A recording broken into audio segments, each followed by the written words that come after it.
Otep à tous, bienvenue sur la chaîne des panafricanistes par essence, par conviction et par excellence. Celle des citoyens kémites par nécessité et obligation de combat. Nous sommes une chaîne qui n'est guidée que par nos ancêtres et rien que par les ancêtres qui appartiennent à l'égrégore du monde noir. Par conséquent, nous ne croyons en aucun Dieu venu de l'étranger. Toutefois, cette vidéo n'est aucunement destinée à inciter à la haine ou à la violence, car nous menons un combat qui est d'abord et avant tout spirituel, intellectuel et démocratique. Ensuite, il est politique, géopolitique et géostratégique, contre l'impérialisme, le colonialisme, le néocolonialisme et l'endocolonat, qui sont tous qualifiés de crimes contre l'humanité. Nous menons ce combat sur la base du principe fondamental que nous avons hérité de nos ancêtres kémites, qui est celui de la Mahat, c'est-à-dire solidarité, vérité et justice. Vous êtes donc en droit de connaître la vérité et nous avons l'obligation de vous dire la vérité, rien que la vérité, afin que justice soit rendue au continent africain. Et ça, c'est notre modeste contribution dans cette noble lutte en faveur de la souveraineté, la dignité, la solidarité et l'unité africaine. C'est exactement ça que nous appelons le panafricanisme. Un député français, Antoine Lomont, quelque chose de ce genre, si je ne me trompe pas, vient de cracher le morceau à l'Assemblée nationale. Oh là là. Vous savez, la guerre, ce que la France a fait, c'est sa fin maintenant. Le déclin de la France est déjà entamé. Là, ce sont eux-mêmes, parce qu'ils savent que la Côte d'Ivoire va tomber. Qu'est-ce qu'il dit en substance? Il dévoile un secret. Chaque année qui passe, chaque année, la France vole à la Côte d'Ivoire 212 milliards de francs CFA. Pas 212 000, hein. 212, pas 212 millions non plus. 212 milliards avec 9 zéros de francs CFA. L'équivalent de 325 millions d'euros. Chaque année, la France prend ça, vole. Et ça, vous savez c'est quoi? C'est dans un seul secteur, dans le commerce. Juste le commerce. Maintenant, si on parle des autres, le café, le cacao, les autres matières premières, le pétrole, et ça va être mais un effet boomerang. C'est la boîte de Pandore. Je vous ai déjà dit, et je vais vous le répéter encore, pour que nous puissions bien maîtriser ces choses. Chaque année, nous donnons à la France 500 milliards de dollars. Pas 500 000, 500 milliards de dollars.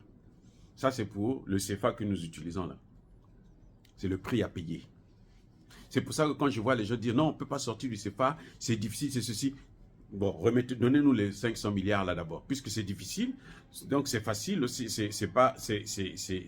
difficile de stopper, de perdre 500 milliards.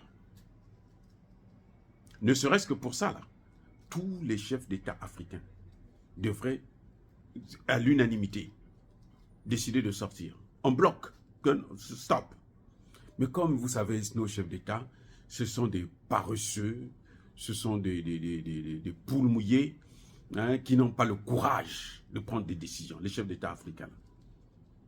Ils sont là depuis 10 ans, 20 ans, 30 ans. Ils font que faire là, avec des vestes là, nous on est des présidents. Quand on les met sur le tapis rouge, je pense qu'ils sont pareils que les autres. Non. Ce sont des larbins, les chefs d'État africains, j'ai dit. Ce sont des larbins. Des serpillères. La France essuie les pieds sur leur tête. Je dis bien les chefs d'État africains francophones. On ne peut pas concevoir qu'une monnaie qui est là depuis 80 ans, qui ne fait que vous empêcher de vous développer, et vous avez des problèmes avec vos populations à cause de ça. Vous voyez tous les pays là, africains, là, que ce soit le Cameroun, le Congo, le Centrafrique, le Gabon, ils ont des problèmes avec leur population. Le Centrafrique, maintenant, la population commence à comprendre. Mais sinon, le reste, là, des pays francophones, ils ont des problèmes avec leur population à cause du CFA, là. Les pays qui utilisent le CFA, là, c'est à cause du CFA d'abord. Parce que c'est le CFA, là, qui est le frein du développement. C'est le frein au développement de tous nos pays. C'est à travers ce CFA-là que la France arrive à s'ingérer et à manipuler les États africains. C'est pour ça que quand le Sahel décide de créer sa monnaie, la France est dans tous ses États. Elle multiplie les réunions avec avec Macky Sall, avec Patrice Talon, avec Alassane Ouattara, croyant que Alassane Ouattara peut les aider à faire la guerre contre le Mali ou le Burkina Faso, le Niger. Non, c'est pas possible. Parce que s'ils le font là, mais ils vont perdre toute l'Afrique d'un seul coup. D'un seul coup. Parce qu'ils auront... Aujourd'hui là, si vous attaquez le Sahel, vous n'attaquez pas les chefs d'État. Hein. Non. Ce n'est pas Assimi Goïta que vous allez attaquer ou Tiani ou Traoré. Non. Vous attaquez les peuples. Vous attaquez l'Afrique. Parce que dans toute l'Afrique, là, la jeunesse africaine, là, tous, ils sont en train de prier pour que ces gens-là puissent réussir. Aller jusqu'au bout de leur logique.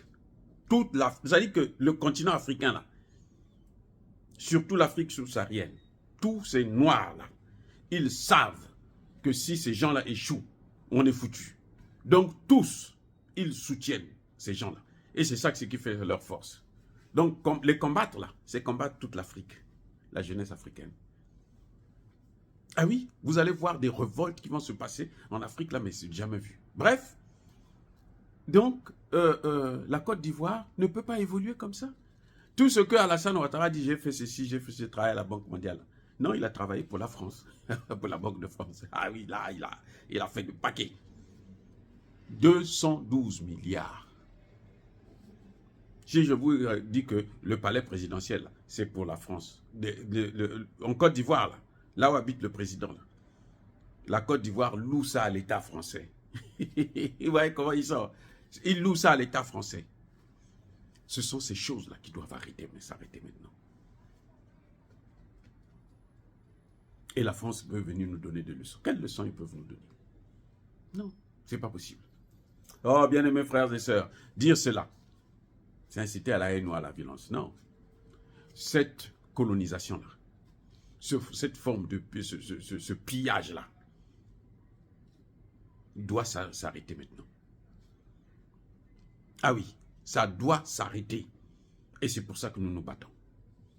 Bien-aimés frères et sœurs, encore une fois de plus, soyez bénis. Je persiste et je signe.